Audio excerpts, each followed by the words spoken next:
رابعہ جب ان کے سامنے آ کر بیٹھی تو اس تصویر کا سراپا اختیار کر لیتی اور ان کی سانسیں ایسی اتھل پتھل ہو جاتی کہ وہ کچھ کہہ ہی نہ پاتی. بس ایک بار صرف اتنا پوچھا تھا, رابعہ تم اب اس گلوکار سے ملتی ہو یا نہیں؟ کیسی باتیں کر رہی ہیں اماں آپ؟ میں نے تو کب سے اسے دیکھا تک نہیں. جب آپ نے مجھے سمجھایا تھا تو میں نے کہہ دیا تھا کہ اگر مجھ سے شادی کرنی ہے تو میری جانب ضرور قدم بڑھانا, ورنہ میں کوئی ایسی ویسی لڑکی نہیں ہوں جو تمہارے ساتھ گھوم گھام کر اپنا وقت برباد کروں گی. اماں کو اس کی بات سے حتمی تسلی نہیں ہوئی تھی, مگر سینے کا بوجھ قدرے کم ضرور ہوا تھا. ہم سب بے یقینی کے دور میں رہ کر زیادہ آسودگی محسوس کرتے ہیں. اگر کوئی ایسی سچائی سامنے آ جائے جو برچی بن کر لہو لہان کر رہی ہو تو ہم لوگ پوری کوشش کرتے ہیں کہ اس سچائی کو کذب میں بدل دیں یا اس کا راستہ اس سمت موڑ دیں جہاں سے وہ ہمیں دکھی نہ کر سکے. اسی اصول پر چلتے ہوئے اماں کو رابعہ کی وہ تصویر جس میں ہونٹ کے اوپر کا تل تک وہ پہچان چکی تھی سب جھوٹا نظر آ رہا تھا. آج کل ایک شکل کے کتنے لوگ ہوتے ہیں. اب اگر رابعہ کی ہم شکل لڑکی کی تصویر اخبار میں شائع ہو گئی تو اس میں میری رابعہ کا کیا قصور؟ میری بچی تو اب اس نامراد سے ملتی تک نہیں. لوگوں کا کام تو باتیں بنانا ہی ہوتا ہے, مگر مجھے بھی اب بے تکی باتوں پر یقین نہیں کرنا چاہیے. یہی سوچ تھی جو ان کو آسودگی عطا کر رہی تھی. اعظم کی والدہ اپنی بیٹی کے ساتھ شہلا کے گھر آئی ہوئی تھی. آپ کو تو بہت جلدی ہے, ان معاملات میں ہتھیلی پر سرسوں اتنی جلدی کیسے جمائی جا سکتی ہے؟ بیٹی رخصت کروں گی تو یہی خواہش ہے کہ دوسری بیٹی اس سے پہلے میرے پاس آ جائے. بہویں کبھی بیٹیاں نہیں ہوا کرتی, امی نے گویا ہنس کر کہا تھا, مگر شہلا کو خاصا برا لگ رہا تھا. جب میں آنے والی کو ماں کا پیار دوں گی تب تک وہ میری اپنی ہو جائے گی نا. ہاں ہاں کیوں نہیں, میں تو یوں ہی مذاق کر رہی تھی. شہلا کے چہرے پر پہلے ناگواری کے تاثرات انہوں نے شاید بھانپ لیے تھے. پھر کب میں آپ کے پاس آؤں؟ وہ شہلا کو پیار کرتے ہوئے پوچھ رہی تھی. میں ان کے پاپا سے پوچھ کر آپ کو فون پر بتا دوں گی. اچھے ماحول میں انہیں رخصت کیا گیا اور ان کے جاتے ہی امی نے گھر میں کوہرام سا مچا دیا. ایسی ہوتی ہیں لڑکیاں جو اپنے رشتے خود ہی گھیر گھیر کر لا رہی ہیں. امی آپ کیا کہہ رہی ہیں؟ ان کا بہتان سن کر اس کا چہرہ فک سا ہو گیا تھا. مجھے تو اسی وقت دال میں کالا نظر آ گیا تھا جب اپنی شاگردہ کے نکاح میں خوب 16 سنگھار کر کے تم گئی تھی. پھر بعد کی دعوتوں میں تمہیں مدعو کیا گیا تھا, ڈرائیور لینے آیا تھا, ڈرائیور چھوڑنے آیا تھا. تم ان کی ایسی منظور نظر کسی وجہ سے ہی بنی ہوگی. عشق و عاشقی کے گیم کھیلنے کی تم عادی ہی ہو. اعظم نظر آیا تو تم نے سوچا چلو یہی صحیح. کیوں وہ پیسے والا خاندان ہے اور تم ہمیشہ سے دوسروں کی دولت سے متاثر ہونے والی لڑکی ہو. امی کیا آپ واقعی میری سگی ماں ہیں؟ مسز عابدی کا کہا ہوا جملہ شہلا کے ذہن میں گونجا تو اس کے لبوں سے بھی پھسل گیا. ہاں یہی بات سننے کے لیے تو میں زندہ بیٹھی ہوں. تم آج جو اتنی قابل بنی بیٹھی ہو تو میری وجہ سے. اپنا پیٹ کاٹ کر تمہیں پڑھایا لکھایا, آج تم جو کچھ کما رہی ہو تو یہ ہمارا احسان تم پر ہے کہ تم اس قابل ہو. اور اگر ہم تمہیں نہ پڑھاتے اور شادی کر کے کہیں پھینک دیتے تو تم روٹی کھانے کے لیے بھی گھر گھر برتن مانج رہی ہوتی. مگر اس کے باوجود تم اپنی سگی ماں کو سوتیلی سمجھتی ہو. توف ہے تم پر اور تمہاری گھٹیا سوچ پر. سوری امی, میں نے تو یہ بات اس وجہ سے کہی تھی کہ میں نے کسی سے کوئی عشق نہیں کیا. اگر عشق نہیں کیا تو اعظم کی ماں کیوں آ گئی ہمارے ہاں؟ امی کیا کسی لڑکی کا رشتہ اس کے عشق کے طفیل ہی آیا کرتا ہے؟ ہاں اب زیادہ تر ایسا ہی ہو رہا ہے. مگر میں نے کہا نا کہ میں نے اعظم سے کوئی عشق نہیں کیا. تو ٹھیک ہے, میں منع کر دیتی ہوں. جن لوگوں کو میں جانتی نہیں پہچانتی نہیں ان لوگوں سے کیسے رشتہ جوڑ لوں؟ تب شہلا کا چہرہ پھیکا پڑ گیا اور آنکھوں کی جوت بجھ گئی اور وہ مرے مرے قدموں سے اپنے کمرے میں چلی گئی. دیکھا کیسی سٹی گم ہوئی. ایک تو چوری, اوپر سے سینہ زوری, ایک تو لڑکا گھیر کر لائیں اور پھر چاہ رہی ہیں کہ ان کو اچھی لڑکی کا خطاب بھی دیا جائے. محسن بیٹی کا تمغہ بھی ان کے سینے پر سجایا جائے, فرما بردار بیٹی کا تاج بھی ان کے سر پر رکھا جائے. اور جب ان کی اوقات انہیں بتلائی گئی تو کیسا منہ نکل آیا. ادھر شہلا اپنے کمرے میں بغیر آنسوؤں کے رو رہی تھی. امی نے اسے کیا کہہ دیا تھا؟ وہ خود اپنی نظروں میں گر گئی تھی. چھوٹی بہن کا یوں تمسخر بھری نظروں سے دیکھنا اسے ہولا سا گیا تھا اور پھر وہی ہوا جو امی چاہتی تھیں. شہلا کے پاپا کو خاندان سے باہر شادی کرنا پسند نہیں ہے. بہن آپ کس زمانے کی باتیں کر رہی ہیں؟ کراچی شہر میں تو اب خاندان میں شادیاں کرنے کا رواج ہی نہیں رہا ہے. اب تو باہر ہی شادیاں ہوا کرتی ہیں. مجھے اپنی بیٹی کی پسند کا بھی خیال رکھنا ہوگا. تو کیا شہلا میرے اعظم کو ناپسند کرتی ہے؟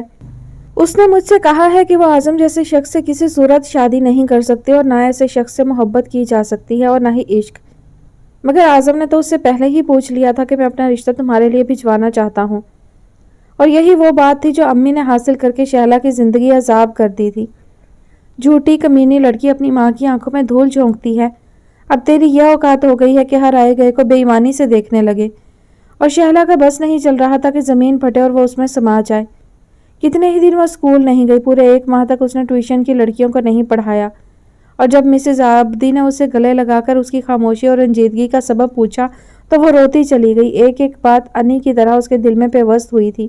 اس نے انہیں بتا ڈالی، شہلا اس میں تمہاری ماں کا بھی کوئی قصور نہیں، وہ ایک نفسیاتی مریضہ ہیں۔ انہیں یہ خوف ہے کہ تمہاری شادی کے بعد گھر میں مسائل کا ایک طوفان کھڑا ہوگا، اس لیے وہ تمہاری شادی کسی سے بھی نہیں کرنا چاہتی۔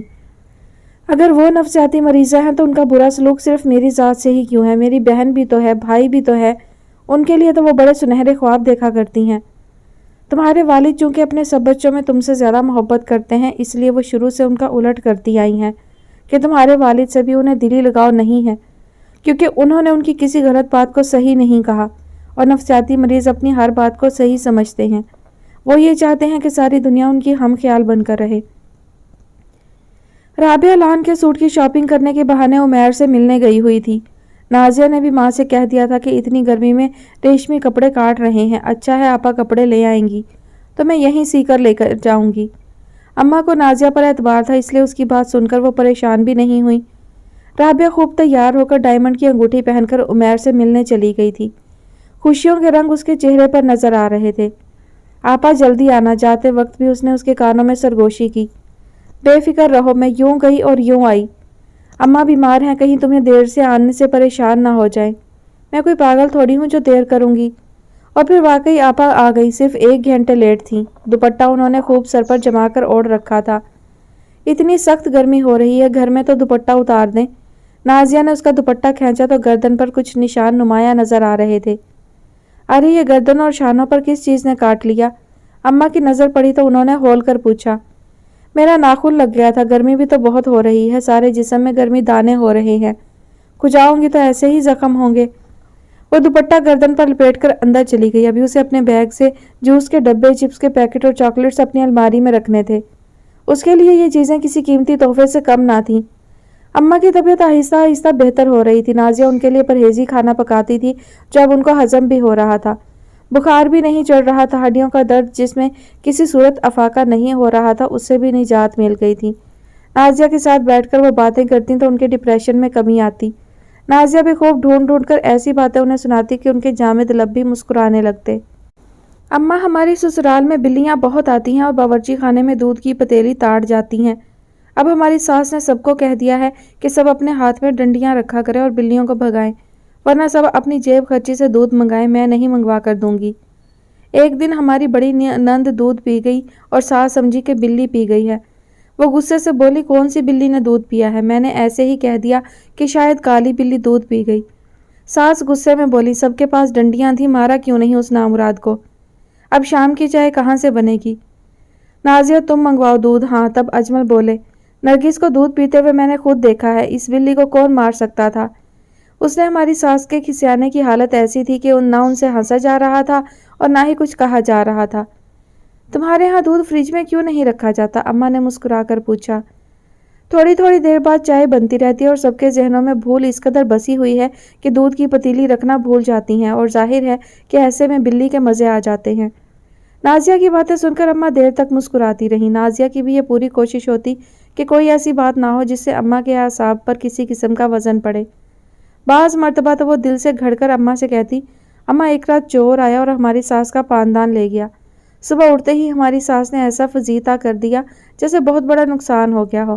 ہماری پڑوسن نے کہا، چھوٹا سا پاندان تھا تمہارا، کتھے چونے کی کلیاں بھی ننھی منی سی تھیں، کتھا چونا تمباکو 50 روپے کا لے آؤ گی تو اس میں سے زیادہ ہوگا جتنے کے اندھے ڈاکو اس کو لے کر گئے۔ تب بیچاری ساس کو اپنے گھر کی چوری کو بحیثیت ثابت کرنے کے لیے کہنا پڑا، نرگس کے سونے کی چین میری بالیاں اور انگوٹھیاں کلیا کے نیچے رکھی تھی۔ مگر جب کام والی ماسی آئی تو ان بیچاری کا یہ جھوٹ بھی غارت گیا۔ اس نے آتے ہی کہا، کیا پورے محلے میں سوانگ پھیلا رکھا ہے؟ خالی ڈھنڈورت سا پاندان پڑا، نہ اس میں کتھا تھا نہ چونا، میں نے اس کو دھو کر مانج کر اوپر مچان پر رکھ دیا تھا۔ اور پھر اس نے اتار کر ساس کے سامنے رکھتے ہوئے کہا، اب وہ سونا تم اس میں سے نکال کر تو دکھاؤ جو تم نے اس میں بویا تھا۔ کام والی بوا کی بات سن کر بیچاری کے پسینے نکل گئے اور لگیں آئیں بائیں شائیں کرنے۔ تب اماں کے ہنستے ہنستے آنسو نکل آئے۔ یہ پہلا موقع تھا جب نازیہ کو لینے اجمل آیا تو اس نے جانے سے انکار کر دیا تھا۔ گزشتہ ہفتے بھی تم نے منع کر دیا تھا اور اب 10 دن کے بعد آیا ہوں تو پھر تم منع کر رہی ہو۔ اصل بات کیا ہے؟ میں ڈاکٹر کو اپنا چیک اپ کرانے گئی تھی، انہوں نے کہا ہے کہ بچی بے حد کمزور ہے اور خون کی کمی کا مسلسل شکار ہوں میں۔ یہاں بیٹھ کر کس کا خون پیو گی؟ اس نے مذاق میں کہا۔ یہاں میں کم از کم آرام تو کر لوں گی، وہاں کون تمہارے بھالے مار رہا ہے؟ یہ میں کب کہہ رہی ہوں، مگر مجھے خود اچھا نہیں لگتا کہ ہمہ وقت اپنے بستر پر لیٹی رہوں۔ یہاں تمہاری خدمت کرنے والا کون بیٹھا ہے؟ بیچاری چاچی تو خود بستر پر پڑی ہیں۔ رابعہ آپا میرا بہت خیال رکھتی ہیں۔ وہ اپنا ہی خیال رکھ لیں تو بہت ہے، اجمل نے تمسخر سے کہا۔ ایسی بات نہیں ہے، آپا ہی باورچی خانے کا سارا کام کر رہی ہیں۔ کر رہی ہوں گی مگر یقین نہیں آتا۔ نازیہ چپ رہی، اس کو اجمل کے بحث کرتے ہوئے یہ جملے برے لگ رہے تھے۔ ٹھیک ہے میں جا رہا ہوں، جب تمہیں آنا ہو تو چچا جان کے ساتھ آ جانا، میں تمہیں لینے نہیں آؤں گا۔ میں آپ کو فون کر دوں گی کہ نہیں اب خود ہی آنا، میرے پاس اتنا وقت نہیں ہے کہ ہر ہفتے تمہیں لینے کے لیے آؤں اور تم منع کر دو۔ وہ برا سا منہ بناتا ہوا باہر نکل گیا۔ اچھا ہوا تم نہیں گئی، تمہارے ہوتے ہوئے مجھے عمیر سے ملنے کو تو ہو جاتا ہے، ابھی اس کا فون آیا ہے، وہ کل پھر بلا رہا ہے۔ رابعہ نے شرماتے ہوئے بہن کو بتایا۔ آپا اس ہفتے میں 5 مرتبہ تم ملنے جا چکی ہو، اگر کسی نے دیکھ لیا تو؟ میں نے کوئی کچی گولیاں نہیں کھیلی، میں اس کے ساتھ جس حلیے میں رہتی ہوں کوئی مائی کا لال نہیں پہچان سکتا۔ کس حلیے میں رہتی ہیں آپ؟ زیادہ تر سلیو لیس اپر اور سکرٹ میں رہتی ہوں۔ عمیر کا کہنا ہے کہ میرا لک فارنر سا لگتا ہے، وہ مجھے اسپینش گرل کہتا ہے۔ مجھے تو ذرا بھی نہیں لگتا، آپ کے نقوش تو مشرقی سے ہے، مغربی لک کہاں سے آ گیا؟ عمیر کو اگر لگتا ہے تو میں کیا کروں؟ وہ جھنجھلا کر بولی۔ فی الحال تو آپ نکاح نامے کی ایک کاپی اپنے پاس ضرور رکھیے کہ ایسے معاملات میں یہ بہت ضروری ہے۔ سچ آپا مجھے تو ہمہ وقت ڈر لگتا ہے کہیں کچھ نہ ہو جائے۔ عمیر ایسا نہیں ہے، کل بھی اس نے مجھے 5000 روپے دیے صرف پاکٹ منی کے لیے۔ وہ طمانینت سے ہنستے ہوئے بولی۔ اچھا کل آپ کب جائیں گی؟ وہی 11 بجے نکلوں گی، دوپہر 2-2:30 بجے تک آ جاؤں گی۔ کل میں اماں سے کیا جھوٹ بولوں گی؟ نازیہ نے کہا۔ میں نے تمہارے ہونے والے بچے کے لیے چند سوٹ گدا رضائی خرید لی تھی، کل اسے دکھاتے ہوئے کہوں گی نازیہ کے بچے کا سامان خریدنے گئی تھی۔ ظاہر ہے کہ تمہارے بچے کی تیاری میں نہیں کروں گی تو اور کون کرے گا؟ نہیں آپا تمہیں اپنے پیسے خرچ کرنے کی ضرورت نہیں ہے، اماں مجھے بتا رہی تھی انہوں نے چوچک کا سامان محلے کی درجن کو دے رکھا ہے۔ بچے کے لیے 15 جھبلے تو تیار ہو چکے ہیں اور بھی کافی چیزیں انہوں نے تیار کر رکھی ہیں پہلے سے۔ ہاں اماں ہمیشہ وقت سے پہلے کام کر لینے والی ہیں۔ رابعہ کو سن کر حیرت نہ ہوئی۔ اگلے دن رابعہ بچے کے سامان کی خریداری کا بہانہ بنا کر نکل گئی۔ نازیہ نے کھانا پکا کر اماں کو کھانا کھلا دیا۔ ان کی طبیعت آج قدرے بہتر تھی۔ دیوار پکڑ کر انہوں نے اپنے کمرے سے برآمدے تک چکر بھی لگائے، پھر دوا کھا کر لیٹ گئیں۔ نازیہ بہن کا انتظار کرتی رہی۔ جب مزید بوریت ہوئی تو اس نے سوچا کہ رابعہ کی الماری ہی ترتیب دے دے۔ شادی سے پہلے بھی الماری صاف کرنا اور کپڑوں کو ترتیب سے رکھنا نازیہ کی ذمہ داری تھی، ورنہ رابعہ تو الماری میں چیزوں کو انٹ شنٹ بھرنے کی عادی تھی۔ نازیہ نے اس کی الماری کو کھولا اور اس میں ٹنگی مردانی پتلون دیکھ کر حیرت ہوئی جو رابعہ کے اپر کے ساتھ ہینگر میں لگی ہوئی تھی۔ بابو جی نے بھی شلوار قمیض کے سوا کچھ نہیں پہنا تھا۔ رابعہ کے پاس 2-4 جینس کی پتلونیں ضرور تھیں، مگر وہ سب ایمبرائڈری والی تھیں۔ یہ مردانہ پتلون دیکھ کر اسے اچنبھا سا ہوا تھا۔ اس نے یوں ہی چیک کرنے کو اسے ہینگر سے باہر نکالا تو اس کی پچھلی پاکٹ اسے پھولی پھولی نظر آئی، اور جب ہاتھ ڈالا تو وہ کسی رجسٹر کا صفحہ تھا جس پر رابعہ کے 4 جگہ دستخط نظر آ رہے تھے، اور کسی ایک صفحے پر سیاہ قلم سے خطاطی کے انداز میں لکھا ہوا تھا کہ مہر 50 لاکھ روپے سکہ رائج الوقت۔ رابعہ کے علاوہ اس صفحے پر کسی اور کے دستخط تھے اور نہ ہی کسی گواہ یا عمیر کے۔ میری بہن نے نکاح کے نام پر کتنا بڑا دھوکہ کھایا ہے۔ اس کا دل ڈوبنے لگا۔ میری ذہین عقل مند خوبصورت بہن کس بری طرح بے وقوف بنی اور مسلسل بن رہی ہے۔ شاید وہ اس کو طوائف سمجھنے لگا ہے، جب ہی فون کر کے بلا لیتا ہے اور 1000-2000 روپے اس پر خرچ کر کے احسان علیحدہ کرتا ہے۔ پیاری بہن تم کس بری طرح کھائی میں گری ہو اس کا تمہیں احساس تک نہیں۔ کاغذ ہاتھ میں تھامے کھڑی خاموش آنسوں کی قطاریں اس کی آنکھوں سے بہے چلی جا رہی تھی۔ تھوڑی دیر بعد ہنستی کھلکھلاتی رابعہ بھی آ گئی، گھٹیا سا میچنگ سیٹ اور ایک ریڈی میڈ سوٹ دکھاتے ہوئے بولی، دیکھو نازیہ عمیر کی پسند کتنی اعلیٰ ہے، میرے خیال میں یہ دونوں چیزیں کئی ہزار کی ہوں گی۔ آپا عمیر کی پسند تو واقعی اعلیٰ ہے، مگر آپ کی پسند بے حد گری ہوئی نکلی۔ عمیر اتنا نیچ انسان ہو سکتا ہے، میں واقعی سوچ بھی نہیں سکتی تھی۔ نازیہ نے غصے سے بپھر کر کہا، کیا بک رہی ہو تم؟ معلوم بھی ہے کہ کیا کہہ رہی ہو تم، یا صرف تڑ بولنا ہی آتا ہے؟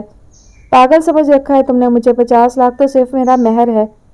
ہاں مجھے معلوم ہے، مگر اپنا نکاح نامہ ایک بار تم خود بھی دیکھ لو،